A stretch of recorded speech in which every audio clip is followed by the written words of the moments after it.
दिन राति एक कर बीडीए जेमिति हेले गोटे हेले स्कीम को सारिबा को पड़िबो। लोकंकर विश्वास जितिबा को पड़िबो ताहले जाई योजनाबद्ध सहरर परिकल्पना साकार हैला बोली लोकों को बुझाई हेबो। सहर भली सहर उपकंठरे भी समान सुविधा सुजोग देबाकू मुख्यमंत्री मोहन माझी नगर उन्नयन विभाग को निर्देश देवा परे बीडीओर निद हटि जाइछि। टाउन प्लानिंग स्कीम 2016 आरंभ है गोटे भी स्कीम संपूर्ण हो पारानी जहाँ नहीं लोकों भितर भी असंतोष दाना बांधुची। जदि टीपी स्कीम प्रति लोकंर आग्रह और चाहिदा क्रमागत बढ़िबारे लगी। नगर उन्नयन मंत्री कहते योजना भित्तिक सहर मूल आभिमुख्य रास्ता ड्रेन सरेज समेत समस्त आनुषंगिक सुविधा सुजोग रहिबा जरूरी। ड्रेनेज सिस्टम को केमती इम्प्रूव हो पार रोड केमती लोक ठीक हो पार जो अवस्था मुझे निजे देखिक आसली रोड आंठी आंठी खाल तो ये रोडर व्यवस्था केमती ठीक से हो पार लोक केमती सुविधार भलरे यातायात करें और हेल्दी परिस्थिति केमती तैयारी हो पानी केमती निष्कासन ठीक से हो सेपाई आम गुरुत्व देचु। विभिन्न समय विभिन्न अधिकारी मानक डाकिक समीक्षा करुचु। ये तो बहुत दिन समस्या रही आपको सांगे सांग चाहिए हम ना कि आम सांगे सांग चेष्टा करुचु प्रयास करुचु खूब जल्दी ये सब समस्यार समाधान करवा एवं भल एक जो स्मार्ट सिटी भुवनेश्वर अच्छी भुवनेश्वर सिटी को एक नंबर सिटी रे परिणत करने आम संपूर्ण प्रयास करवा।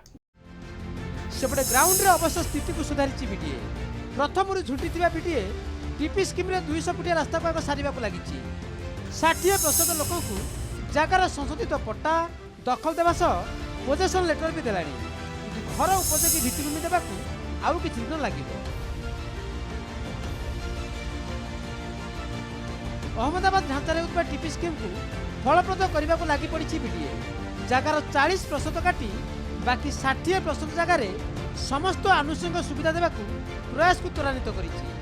केवल सहरर विकास करदेले हेबनी समांतर सहर उपकंठर विकास नहले बढ़ुवा सहर पुणी बिना प्लानिंग असुविधा भोगिब। अहमदाबाद ढांचारे केंद्र सरकार और राज्य सरकार को मिलित सहयोग और लोकों सहभागितार आरंभ होता टाउन प्लानिंग स्कीम।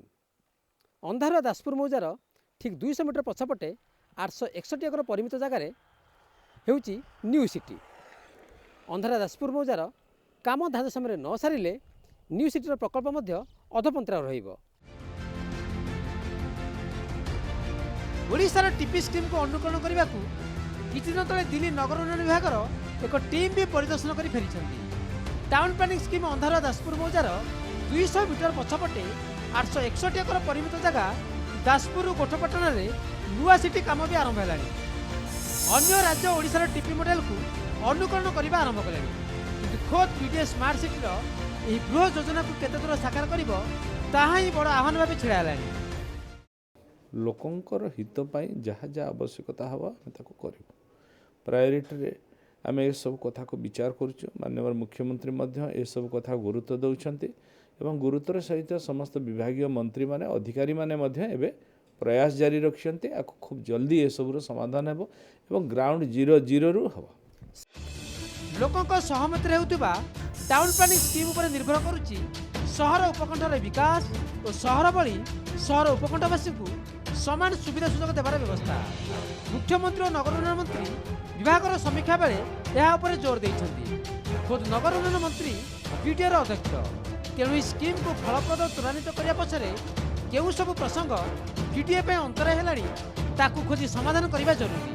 केवल सहर नुहे सहर उपकंठर विकास मध्य समांतर भाव जरूरी जहाँ मुख्यमंत्री मोहन माझी गुरुत्व देइछन्ति। नगर उन्नयन विभाग समीक्षा बेले एक जब धरा पड़ी तो से बेले ठीक उठुची जे बहु प्रतीक्षित टाउन प्लानिंग स्कीम दीर्घ 7 वर्ष चलने गोटे स्कीम कहीं फलप्रद हो पारा ना किंतु दीर्घ 7 वर्ष भितर गोटे भी स्कीम संपूर्ण हो पारा ना ता सत्वे बीडीए धीरे धीरे अंटा सड़किला और हिताधिकारी को जगार दखल देवा सह पोजेसन लेटर धराइदेला किंतु आनुषंगिक भित्तिभूमि जोगाई देवा परे लोक मैंने एवं भी असंतोष जाहिर करुछंती। तो सेथिलागी बीडीए एवं निजर पदक्षेप को त्वरान्वित करने जरूरी हो पड़ी कारण एवं खोद बीडीएर अध्यक्ष होती नगर उन्नयन मंत्री। भुवनेश्वर कैमरा पर्सन प्रशांत मंडल प्रदीप नायक, नक्षत्र न्यूज।